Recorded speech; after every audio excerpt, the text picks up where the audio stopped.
So the first match that we've got lined up for you today here is going to be Quasar versus the Leftovers. We're going to be starting on Salt Spray Rig Turf War. And Salt Spray Rig, for those of you unaware, was one of the first 2 maps that was available in the game back in the test fire. I know I was none too fond of it there at the start, but it was also matched up with Walleye, so that was kind of a fight that was rigged from the start.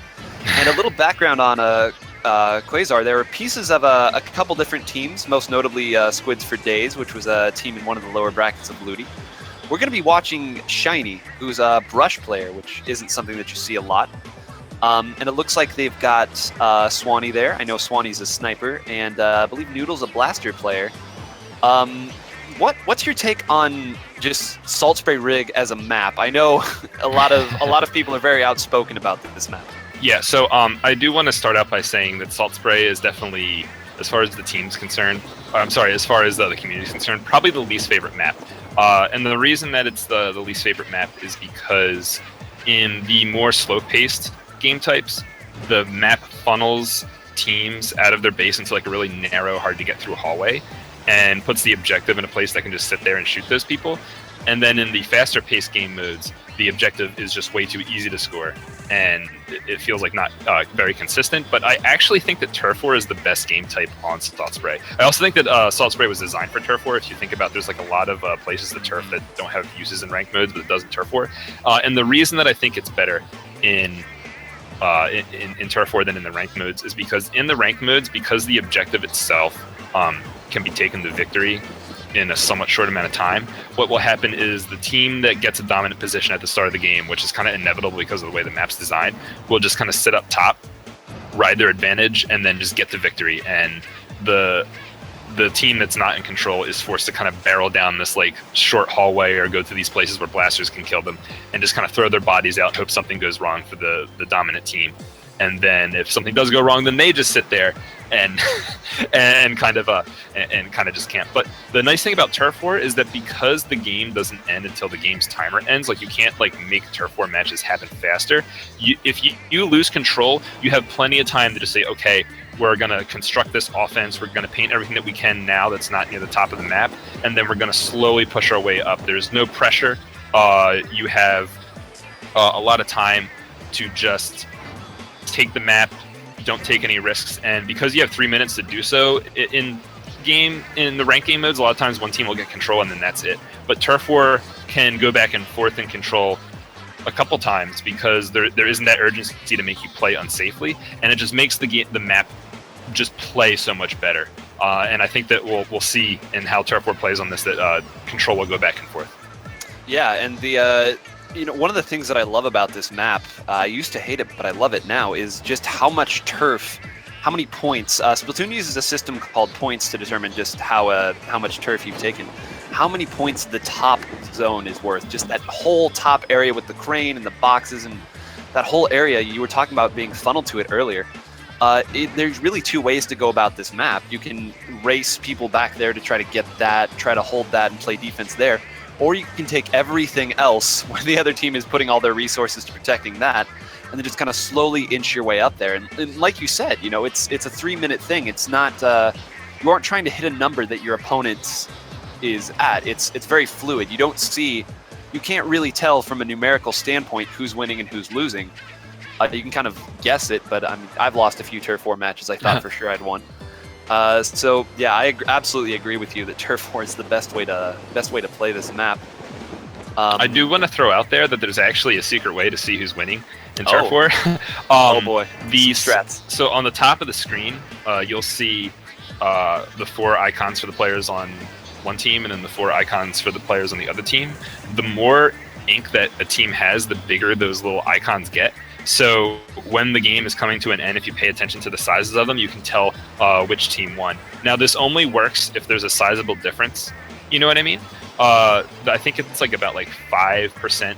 Every 5%, the sizes change. So if both teams have like the same size squids, that means that like whatever happened in like the last couple seconds is going to determine the whole thing. But if you're paying attention, you see that like one team has bigger squids than the other team. That team just won. There's no mystery to it. Sorry if I ruined the if I ruined the magic for you. But it is a way to kind of tell exactly what the state of the game is. Yeah.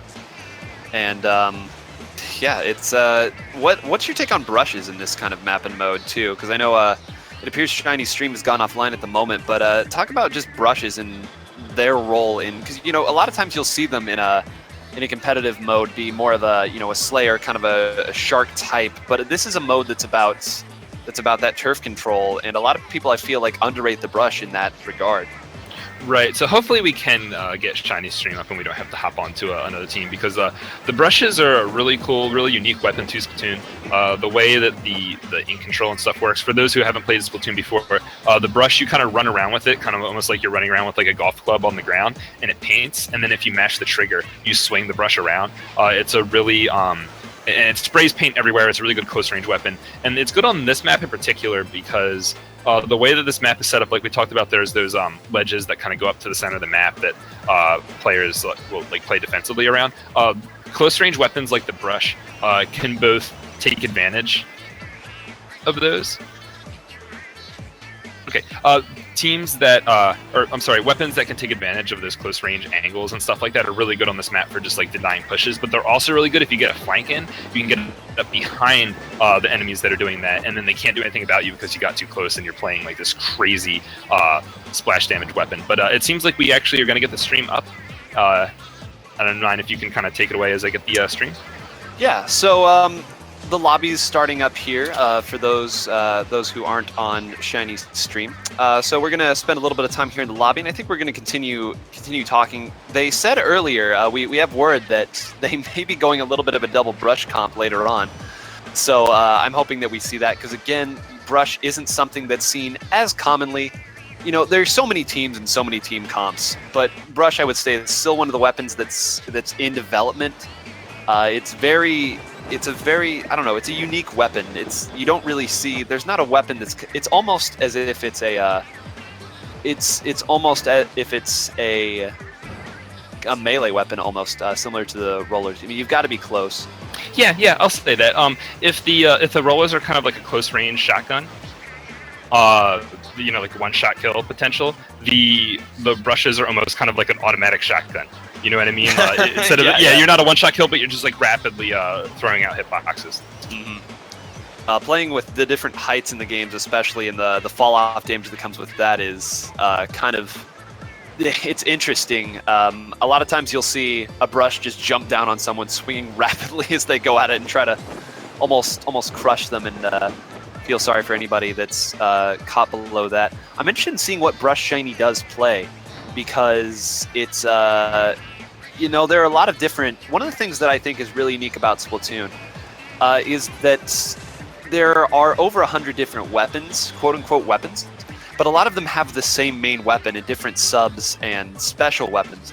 So if you like a main weapon, you can switch off to something with a little bit different of a kit, and it just fundamentally changes the way you play. And the brush, I would say, because of the Octo Brush, which is a thicker brush that swings a little bit slower, but conversely more damage, and the Ink Brush, which moves quite a bit faster, swings a little bit faster, but does a little bit less damage, there are a number of different ways to approach this map. And in Turf War,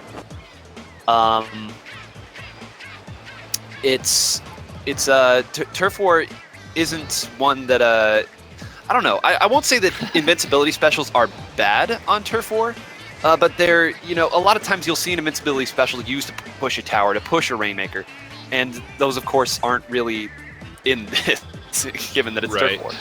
In my opinion, so if you think about the way Turf War plays, because it just comes down to which team has more control at the very end, what you kind of have is, imagine a game of like tug of war, right?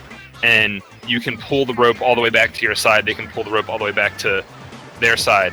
But as this game of tug of war happens, as time goes on, the amount that you can get the rope pulled back before you're in trouble kind of narrows, you know what I mean? So as you're getting closer to the end, you have to have more control, you have to have more control, you have to have more until the very end when time runs out, and that's it, right? So in my opinion, let's go ahead and sync up here. Sure. I'm at 52 seconds, 51. I'm 50. at 53, 51, 50, 49, 48, 47, 46.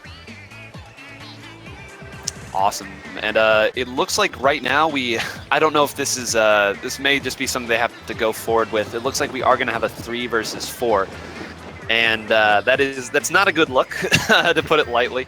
3v4 is so difficult to win in any mode, but with Turf War especially, if you're not there, you can't paint. And it's not like you can focus all of your assets on an objective and try to go for a push. You have to kind of have everything. You have to be taking everything into account the entire time, and that's not easy to do if you're down a player. Yeah. So hopefully they only have to play a person down for 1 round, but we're still going to be able to see how the brush functions. This is not one of the brushes with invincibility, so we won't really get to see how the invincibility can be used to punch a hole in the enemy team as the end of the game narrows to then finish it off with turf coverage. But brushes are really good at bursting out with a lot of ink all at once. And because they're really good at bursting out with a lot of ink all at once, you'll see situations where they get some combat down and the brush just suddenly sprays ink everywhere, gets a ton of points, and then can move into position. A lot of weapons can't, paint and burst that well. As we see right here, the brush is going to go ahead and move over to the left side. You're going to make sure that she gets her base, you know what I mean? And move up towards the center of the map. Right, and you saw 2 different sprinkler weapons coming out there. And the sprinkler is a sub that I personally feel doesn't get enough love. As a kill comes out right there. Was that a sprinkler kill? Yeah, that was a sprinkler kill. That's amazing. I don't think the sprinkler gets nearly as much love as it should. As the Ink Strike takes out Shiny there. I don't think that it gets nearly enough love, but this mode is going to truly let it shine. And that's one of the reasons I'm glad we're seeing it, is Green doing a pretty good job of taking control of the middle there. We'll see if her teammates are able to take it back. Yeah, the way that the sprinkler works in Turf War is kind of almost like a domination by fire kind of mechanic, where you can put the sprinkler somewhere and it's going to keep painting no matter what, and that has to be addressed by the enemy, but then you can continue taking whatever action that you want to gain more control, especially with a weapon like the brush that has a lot of painting potential. And it's really good to have that kind of stuff in Turf War, because you get into the situation where the team doesn't really have a good play, because if they go after the sprinklers, they're not stopping the enemy team from playing, but if they go after the enemy team and the enemy team stalls combat a little bit, the sprinklers just keep painting. So a lot of sprinkler pressure is definitely a really good strategy in these kind of modes. Right, and you're seeing the sprinkler every time. They just kind of throw the sprinkler down there at that southern area, right down there. If you place that sprinkler properly, it can almost paint the whole area. Those sprinklers, if left unattended, can do a lot of painting, as we see another Ink Strike come in on behalf of Green Team. I think we've seen 4 or 5 different Ink Strikes coming in from both teams here. Ink Strike was, I remember in the earlier days, Ink Strike was beloved, then it was hated because everyone thought it was great, then it was beloved again. Now it's kind of in a middle zone. It's not one of the preferred things, but in a mode like Turf War, you're starting to see it more, as a Purple Team really starting to make as the suction bomb hiding there. Purple Team is starting to take this top zone like we talked about. And being a squid down, it's going to be very difficult for Green Team to force their way back in. They're going to need an invincibility special, bomb rush. They're going to need something to take it back, because as they're taking down here, there's still so much more. As the Zimmy not able to get the kill there on the brush, and she's going to wait this disruptor off. Yeah, unfortunately for Green Team, the comp that they're running is quick respawn, stealth jump, and I don't know if they're trying to do like some tri-squad tactics, because you do get a more quick respawn when you're a tri-squad, so maybe they were trying to do that, out slay, get the quick respawn, just completely take the map, but it's not really working out for them. Unfortunately, in these situations where they should be winning their one-on-ones like we saw earlier, they're just not. So I don't know if maybe the 3v4 was intentional, or they were just trying to make do with it, but in order for them to get the victory, they were going to have to start winning their one-on-ones and not do stuff like this, just kind of dive into the close range weapon. But I mean, that's what we were talking about. The brush can definitely like deny pushing forward on this map, and as it comes down to the last couple seconds, very obviously Green Team isn't going to be able to take it. Yeah, very unfortunate there. The 3v4 so difficult to overcome, as we see a distant Ink Strike go off at the very end, the classic. For those of you unaware, the Ink Strike will still paint even after time is up. Any bombs that you throw out will actually still paint after time is up. Ink Strike being a little bit wider radius than any bomb. Good stuff here. Reminder, this is a best 3 out of 5, as we see pretty well every teammate here putting in a little bit of work. Pretty balanced painting overall there, only about 100 points separating. But I want to ask, this is the point where I would normally ask, what does what does the other team need to do to come back? But they need to get a fourth player. Yeah, so hopefully they do get a fourth to come into the lobby. If not, I don't know, maybe our tech team can kind of grab us another stream. And I do believe we're going to be playing Urchin next. Let me go ahead and check the map list. Yes, it's going to be Urchin. Urchin, this is another map that I think plays well in turf work compared to other modes. There are some maps that in Splat Zone specifically, the map is very slow paced and kind of campy. You know what I mean? And Yes. in those maps specifically, turf war kind of turns that around because turf war gets rid of that urgency factor that causes teams to kind of play poorly when in the face of not being in control and kind of get themselves killed a little bit too much. And it's not like they're playing bad, it's just that's how that mode plays. Like, you have to desperately get back to the center of the map. And just some maps are a little bit too defensive for that kind of thing than others. Turf war, again, gets rid of that urgency factor, and it lets you kind of meticulously take back map control and do so in like more of like a fair manner than in Splat Zones. Urchin Underpass is one of those maps where it's a little bit hard to get back control to the center quickly. Not that it's hard to get control of the center, it's just hard to get control of the center quickly. And because of that, you get to see some more interesting take-back plays and stuff like that.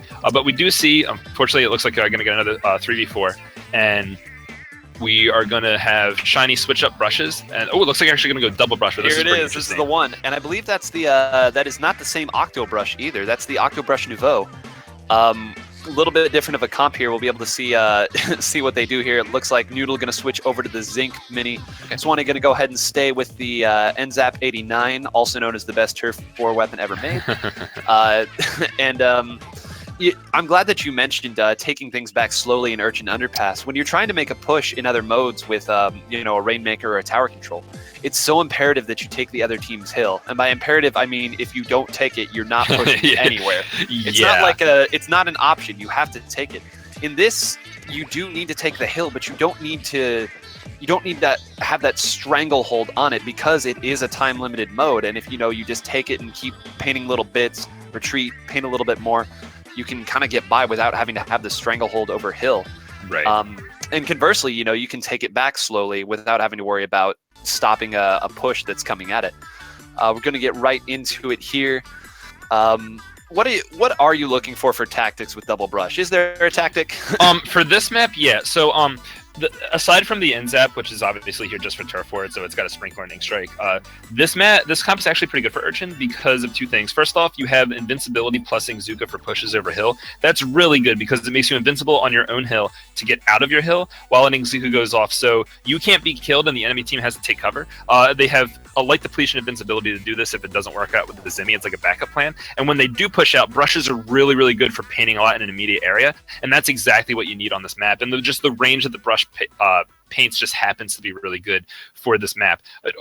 All right, okay, good. Looks like a bubble's going to go down to kind of protect this team as they push forward. Now another invincibility super is ready on this brush. So if the other Octobrush, the Octobrush takes out its Inkzuka, this brush is going to push forward with this invincibility super in the Kraken, and you're going to see Hill take back. Yep, there it is. And bam. There it goes. Yep. Just like that, we had a quick response stealth jump like you were calling. That one's going to go down too. Got to stealth jump intelligently. It's not invincible. It's just hidden. But now you see they've pushed all the way up in a glass. They now have complete control of hill. They have, of course, control of mid and their own side. Things are looking very grim here. We're going to see one kind of try to come down from drop down. I believe that was a Cherry. Yep, the wall's down. That's going to be a Cherry. We talked a little bit of that with Toon. But by itself, there's just nothing.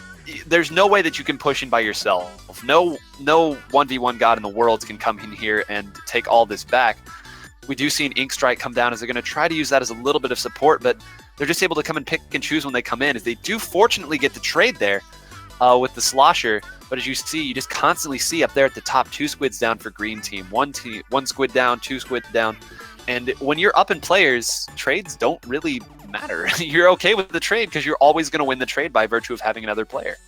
Yeah, and now I will say that Quasar does have to be careful here because they are fighting on Urchin, a map where even if you have some players up, it can still be difficult to take back map control. And with all this quick response stealth jump, if a last 30-second push happens from all these quick response stealth jump players, they might actually not be able to get their hill back if they don't have their specials and such. Now they did, green team did push up now, and they have taken Quasar's hill, but they're going to need to make one more push in about 15 seconds. If they can do that, they can take it, which would be really impressive doing it as a tri-squad. And then hopefully if they, they're able to get their teammates and they can take off that, take that momentum and push forward to win the rest of the match. But unfortunately, it doesn't look like it's happening. A lot of ink being painted, members of Pink Team going down. I don't think this is happening.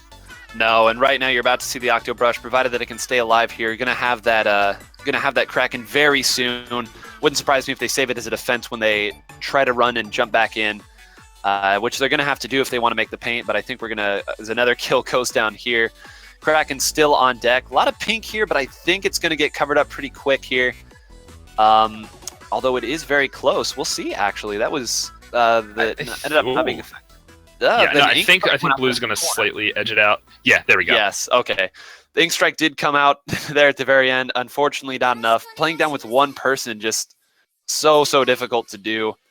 Yeah, not a lot to say there. Swanee going 0-4, but having the most paint by far, and that's an element that you really only see in Turf War, honestly. Yeah, and it looks like that actually was a 3-on-3, which is why it started going back and forth. So we were a little bit wrong in some of our analysis of it being a 4v3, but still, we saw a lot of the same aspects in play that we talked about, right? Like we saw the double brushes taking turf. We saw the special coordination from the two brushes being really good on this map in particular, and then we also saw some of the back and forth. And in addition, we saw that because it's Turf War and not Splat Zones, map was taken, and it wasn't urgent to retake that map that was taken by the enemy, you know what I mean? So we got to see how kind of Urchin played a little bit differently. Despite it being like some unfortunate disconnects, we got to see how this is a little bit different than the rank mode, which is pretty cool. But speaking of being different than a rank mode, I don't know if you want to talk about the differences between Museum in Turf War and in the other modes, because it's pretty cool. Yeah, no, the way that it's a little bit different in this mode is a lot of positioning. There's some smaller things like different walls and different ledges that you can jump down from and climb up on, and that changes from mode to mode. It's really, I would say it's probably the most, would you say it changes more than any other map given given the changes from mode to mode, like in actual big changes, maybe not physical. I don't know. I think it plays so differently depending on the mode that you go at it at. Well, yeah, this map has a lot of things that change in a lot of modes. I think this map actually might have the most changing geometry from game mode to game mode out of all the maps. But in addition to that, so not only does this map rearrange all those different objects in ways that are unique to this mode, you know what I mean? So if you go ahead and walk around the maps in each of the 3 rank game types and kind of pay attention to what's been changed, the setup on this map is different. But in addition to all that, it has the single biggest change was, whereas normally in the center of the map there's either nothing, because that's where the objective is, or there's kind of like a spinning center structure. The big spinner. And in this mode, all ways to get up into your opponent's base are removed, but then the center structure gets huge. And then because it's so large and high in the air, if you get to the top of that, you can kind of jump to almost anywhere, except for like one little niche spot that sometimes has a way up. You can jump everywhere from top mid. So the top mid control is like absolutely crucial, which is pretty cool because this map is a really big map, and normally really big maps in Turf War, if you get a lot of control in Turf War on a really big map, it's kind of hard to take back that control, because even if you wipe and the enemy team starts painting up, there's so much ground to cover that they can't paint fast enough before the end of the game. But because this map, because top mid is so important on this map, you can stand up top and just paint in a giant circle and then get into your opponent's base. So it really speeds up how fast you're able to kind of take back control, and it also kind of changes the dynamic of map control in general. You know what I mean? Because instead of trying to push up into your opponent's base, you're trying to take top. So it's really cool, and it's really unique. It is unique, and you talked about pushing up into a specific position and setting someone in that position. I was going to comment and say it's a very powerful position for a Dynamo Roller to be in. And no surprise, we have 2 Dynamo Rollers, 1 for each team. So the Dynamo Roller, for those of you not familiar with it, the Dynamo Roller flings a ton of ink very slowly. When I say a ton, I actually mean a ton of ink. The Dynamo is a very powerful turfing weapon. It kills. It's a great killing weapon, not up close, but if you're able to give it a little bit of protection and set it into a position like this top mid we've been talking about, it's so powerful. As we see 2 invincibility specials come out here. Yellow already got a great look on the middle here. They're going to be able to put whoever they want up top there and just take controls. We see beacons start to come out as well, and we already see Matt pushing into the enemy zone. Shiny's cleaning up here on the side. Dynamo up top. This is pretty methodical, honestly. Yeah, and like you were talking about with Dynamo, there are a lot of weapons that have longer ranging painting than the Dynamo, and they paint better over time than the Dynamo. But the thing with the Dynamo is that it gets all that ink out in one button press, and it's all immediate and happens at the same time, which is like really important because if you're kind of slowly painting an area over time and your opponent's kind of painting back, you don't really get that much ground from it. But when you can just slap down a giant patch of your team's ink that like heals you, lets you move faster, all that stuff all at once, it takes the enemy some time to get rid of it. So it really helps for your teams moving up, especially on maps like Kelp Dome and such, that the Dynamo can like paint over walls while a teammate is on the other side of the wall just enjoying those benefits. It's really good. But while we were saying all that, it looks like the leftovers have pushed up and actually put a lot of pressure on Quasar right now. The map's looking pretty pink. There's a minute left, so if the leftovers can cause one more big push before the end of this match, they might actually be able to take this. Yeah, and this would be huge for them. You saw that Dynamo able to hit the brush from seemingly the entire other side of the map, and I think another one just went down to the Dynamo as well. You're seeing the power as the Dynamo finally goes down. You're seeing the power of putting that Dynamo up there at the top, and just the dynamic that top mid area has. That's not really anything that another map has. Once again, the Zimmy gonna get the bubble. The Shiny oh no, Shiny not quite able to get away. The Zink gonna go ahead and paint here. Gonna go down as well. This is a 2v1 at the last 30 seconds of turf war. That's a lot of pink. That is a lot of pink here in pink. Yeah, Lemonade. let's go. I want to see this this team of 3 players end up winning this match. Let's go. Again. And it goes down again. The Dynamo roller. 10 seconds left here. There's a lot of pink. There is a lot of pink. They're going to need... I still see 3 squids up there for the pink team, for the leftovers here. That's a lot of pink. If they're able to hold this, we have 3 seconds to do this. I don't see it happening. Ink Strike comes in. Oh, and Smiley goes... Let's see. I don't see it either, but I think pink pulled it off. We're going to see a win for the leftovers? Uh-oh. Yes! They've done it. The Tri-Squad able to take out a win. Awesome job. Wow. Oh my God, Smiley with the 12-3. All right, Smiley. Dynamo if you do that for 2 more games, you can actually win as a Tri-Squad. That would be absolutely hilarious. Let's go. Yeah. Awesome stuff. Wow. Well, okay. We're now moving away from a map that has a huge top mid to Hammerhead Bridge, which I guess there is a little bit of height dynamic here, but this map I think is one of the most interesting maps because a good chunk of the map isn't one that you can paint. Yeah. Because there is a lot of that grading area up at the top. For those of you unfamiliar, you can fall through those, you can run on top of them, but they can't be painted. So while you're up there, you're kind of a sitting duck. You want to kind of move, and a lot of teams will very much change their builds, the gear that they run on this. A lot of teams will run a little bit more run speed because, like I said, a good chunk of the map is playing on turf that you can't ink. You see a lot of Hydra Splatlings and just Splatlings in general come out here, which I'm sure you're going to be happy to see, Hitzel. Yeah, as a Splatling player, for those that don't know, Splatling, there's 2 types of movement speed in this game, right? There's swim speed, which means that once you've painted turf, you can turn into a squid and swim in it and go really fast. Swim speed makes that faster. And then there's run speed that makes you faster while you're shooting, while you're running around normally in normal combat. And they're just the weapon class that I am known for playing benefits a lot from run speed, so it's pretty good on this map. And like we were talking about before, this map has these grates that kind of cover the map, and they're made out of kind of like fences or whatever, and they can't be painted. And normally when you go into squid form, you kind of dip down into your ink and start swimming around. When you do that on one of these grates, you go underneath where you were standing, and since it's just kind of a very thin sheet of unpaintable material, you just kind of fall through, which means that weapons that can really exist well up there do really well. And it's even to the point where weapons that don't want to use run speed will use run speed on this map because it still benefits them, because there's so much time where they just have to run around. But we do see the Hydra Splatling from QMAT right now. So that's going to be very difficult for a Tri-Squad to overcome. That's a very, very long-range weapon that does really well with run speed, that can kind of sit up top out of range of the enemy and just constantly just keep inking, keep shooting, put up sprinklers. So we'll see how they're able to... Ooh, another Splatling from the other team. So we'll see how this matchup goes. Yeah, and that Hydra Splatling is going to be so difficult to move. I'm glad that a longer range weapon, that other Splatling came out, though it doesn't have quite as long a reach. The Hydra Splatling is so difficult to approach if it gets set up. So I'm very interested to see where they put their Dynamo. where they put their Splatlings, because I believe both teams are running a Dynamo and a Splatling right now. Is one of the fastest ink strikes I've ever seen already coming out from both teams. Well, there's one less teammate to steal ink, so you know. Yeah, there you go. One thing I do want to point out about the remix specifically, the opposing team Splatling, it doesn't have as much range as the Hydra, but it paints way more thoroughly and in a smaller amount of time. And the special that it has is a long-range special that can force the Hydra to move. And when a Hydra is actually forced to get into normal combat, it's very slow. It takes a long time to shoot, and it moves slower.